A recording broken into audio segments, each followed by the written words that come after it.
Okay, so let's have this problem.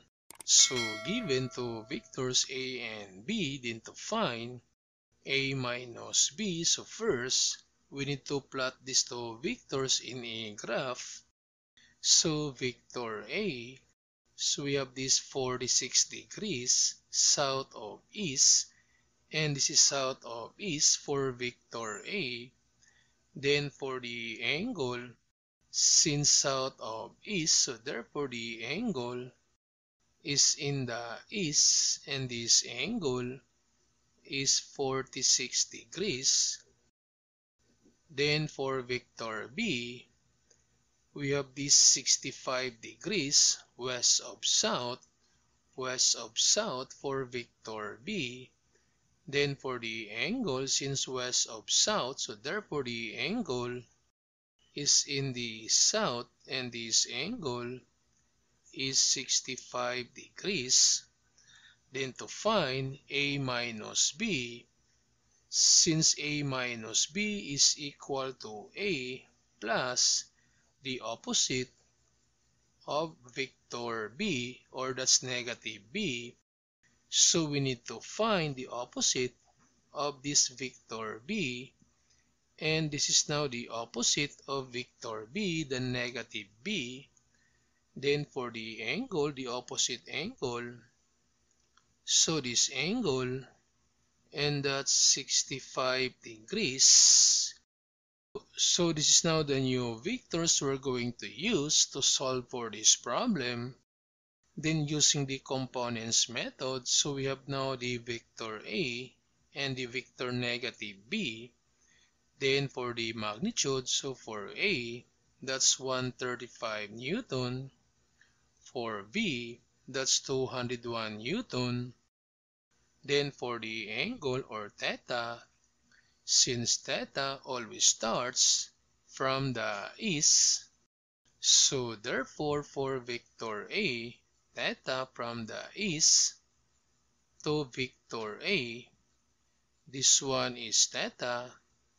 Then to find the value for this angle, so since one revolution, this is 360 degrees since vector A until this side, so therefore this angle is not part of angle theta, so minus this 46 degrees, so therefore theta for vector A is 314 degrees.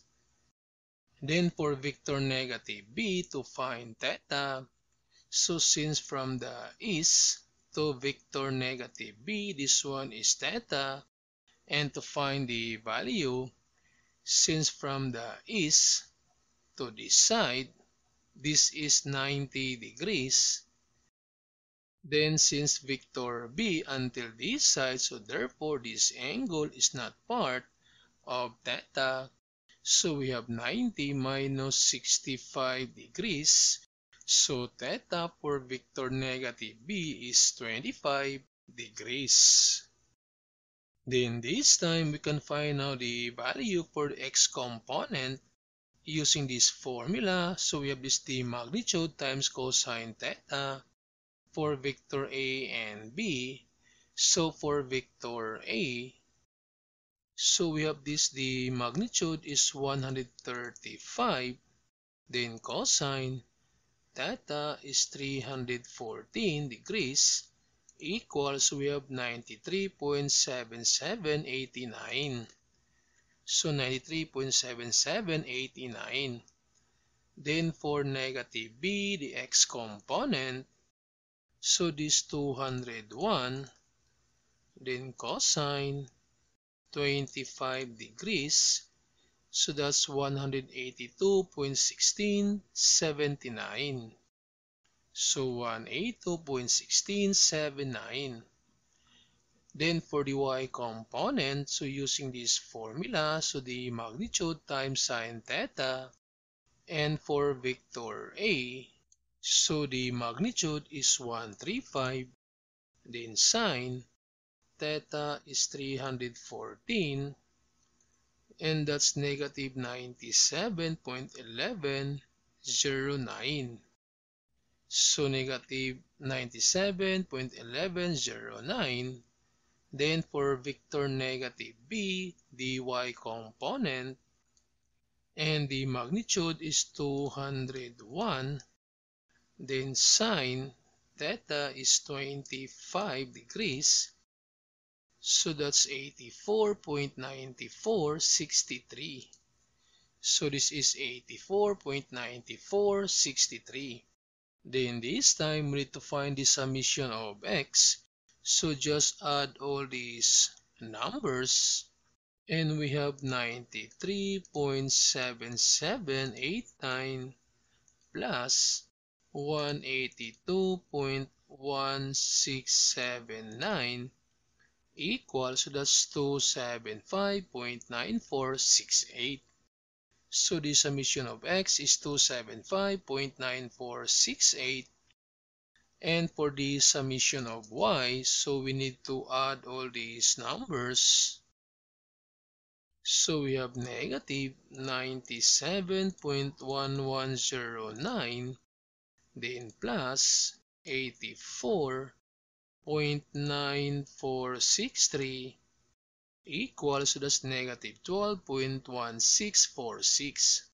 So negative 12.1646. So since we have now the summation of x and the summation of y, so we can find now the resultant force using this formula.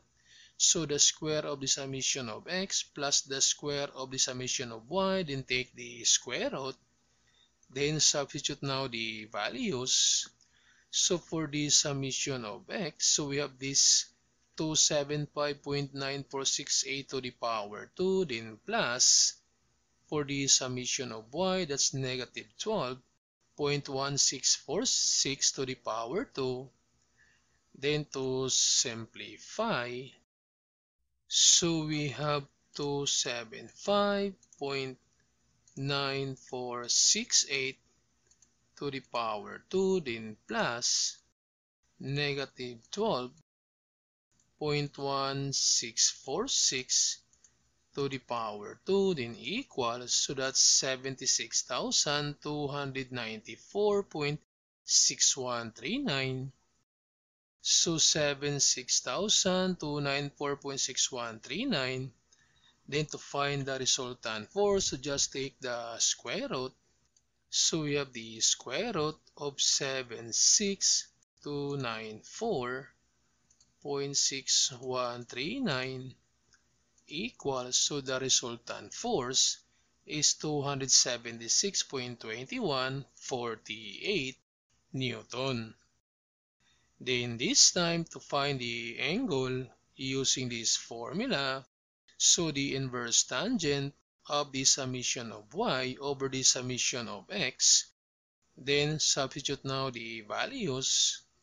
So for the summation of y, that's negative 12.1646 over the summation of x, that's 275.9468. Then to find now angle theta, so for this inverse tangent, so we have shift, then tangent, and negative 12.1646, and then divide by 275.9468, then equals, so that's negative 2.52 degrees. So the angle is negative 2.52 degrees. Then this time to find the direction, so from the summation of x and summation of y, since the summation of x is positive and this one is positive, for the summation of y, this one is negative and this one is negative. So therefore, the resultant force lies on this quadrant, and since theta is negative, so therefore the angle is clockwise. So if the angle is positive, So the movement is counterclockwise. This one is positive. Then if the angle is negative, this one is clockwise. This one is negative. So since negative, so therefore the angle is clockwise. So this is now the angle clockwise. And this one is north, south, east, and west. So therefore the direction is south of east. So we have this negative 2.52 degrees south of east. Then for the final answer, so that's 276.2148 Newton at 2.52 degrees south of east.